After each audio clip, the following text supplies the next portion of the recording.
name is Professor Kyla, and today I will explain about solid turning to liquid and also liquid turning to gas.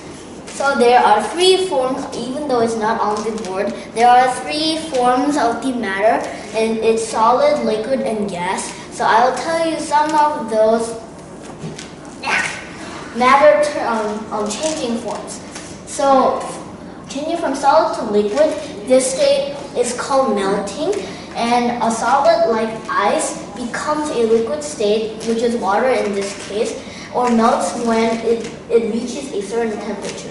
So this happens when energy is added to these solid particles, and then this energy creates heat, and then that heat melts down the solid, and that happens at a certain temperature, heat.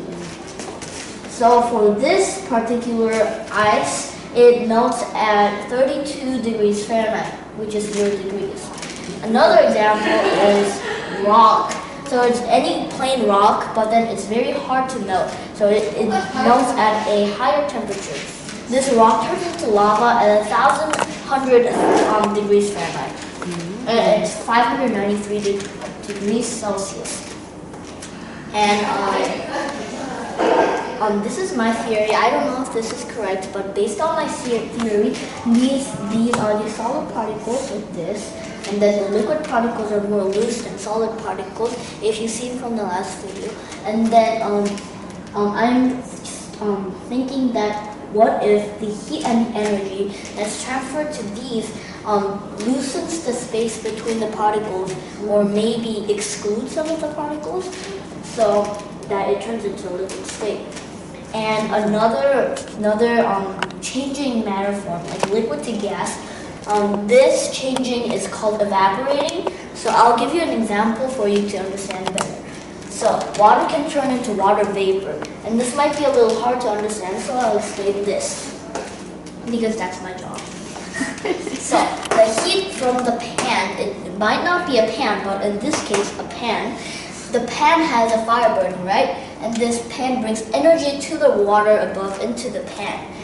And then the water gently boils in a reaction to the energy that is transferred into the water.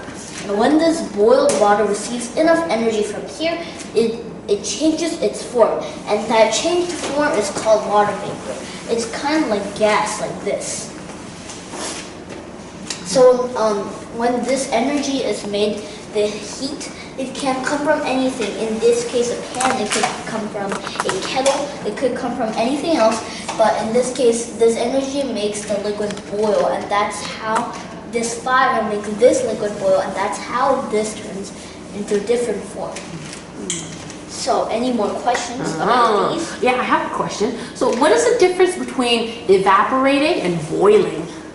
Oh, evaporating and boiling. So, there's a thing called evaporating, and that is this liquid state turning into this different form. And as for boiling, this water, this energy transferred to the water right in this pan, then because of this energy, like when you run, you sweat, right? This is also the same thing. The sweat, even though it's not a liquid form, it is a reaction to the energy transfer inside your body. This is a reaction for the heat transfer into the pot. So boiling is that reaction, but evaporating is the result of that boiling water turning into a different form.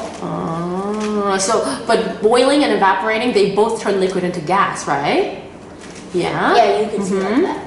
So boiling requires, so the difference between boiling and evaporating is that boiling, it requires an external heat, like a separate external heat point. Yeah? Very good. Any more questions? Good. Okay. What is the difference between I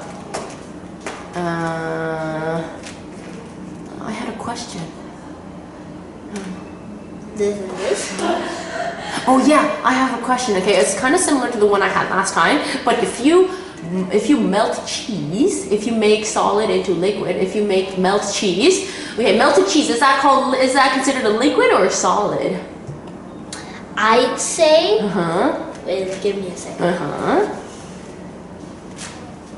I'd say cheese, the exact form of cheese, it's like a block of cheese. It's solid, but when it is, this is a very bad drawing of cheese, but let's just go with it because I'm just teaching you something. So this is a block of cheese, it's solid, right? But when it goes into a pot and it receives energy and it melts down, right? In this melted form, if you put, it doesn't hold its own shape, it's just spread all over the pan. If you move it to another container, it holds its shape there. So that's the exact feature of a liquid, so I would consider it a liquid. Okay. Even though it's kind of stable. Okay. Very nice. Good job, Kyla. Yay! Very nice. Hello, my name is Professor Amy, and I'm going to talk about gas turning into liquid and liquid turning into solid. When matter is heated, it gains energy. At certain temperatures, the matter will change its state. First, gas turning into liquid is called condensing. For example, it comes over spider webs or windows at early mornings. When water vapor is in air and it touches cool things, it loses energy and appears on windows, grass, or spider webs as water. The second I'm going to talk about is liquid turning into solid. This is called freezing. For example, water turning into ice cube is called freezing. Ice freezes at a certain temperature. It freezes at, pure water freezes at 0 degrees Celsius. The particles in liquid loses energy and moves closer when it is in the refrigerator and gets locked into position and becomes solid.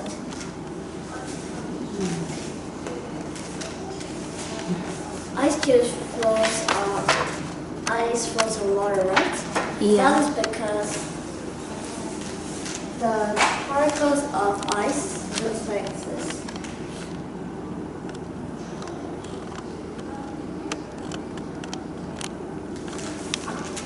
I can't do it well, but it's very organized. However, the particles of ordinary liquid water is very spread out.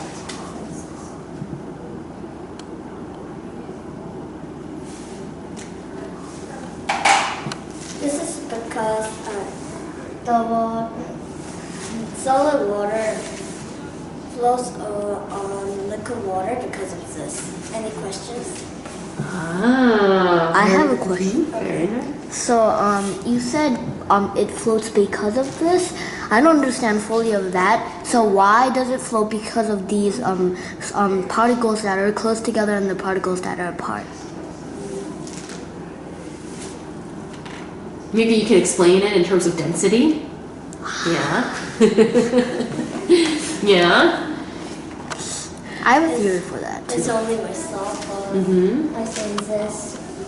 Solid water is more dense than liquid water, so I say it floats because of this. It's more dense. Solid water is more dense. It's denser than liquid water. Oh, if it's denser, it would They sink. think. Yeah, that's very good. What's the opposite? Solid water, liquid water is denser. Denser. Very good.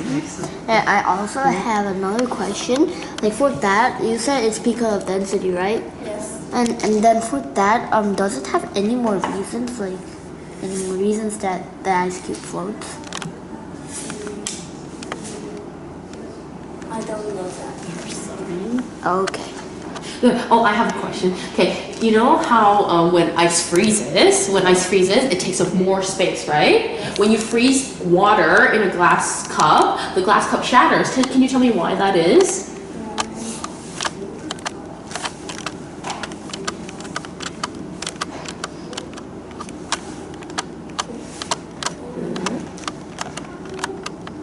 What did you say? It says solid particles maintain a very specific structure, right?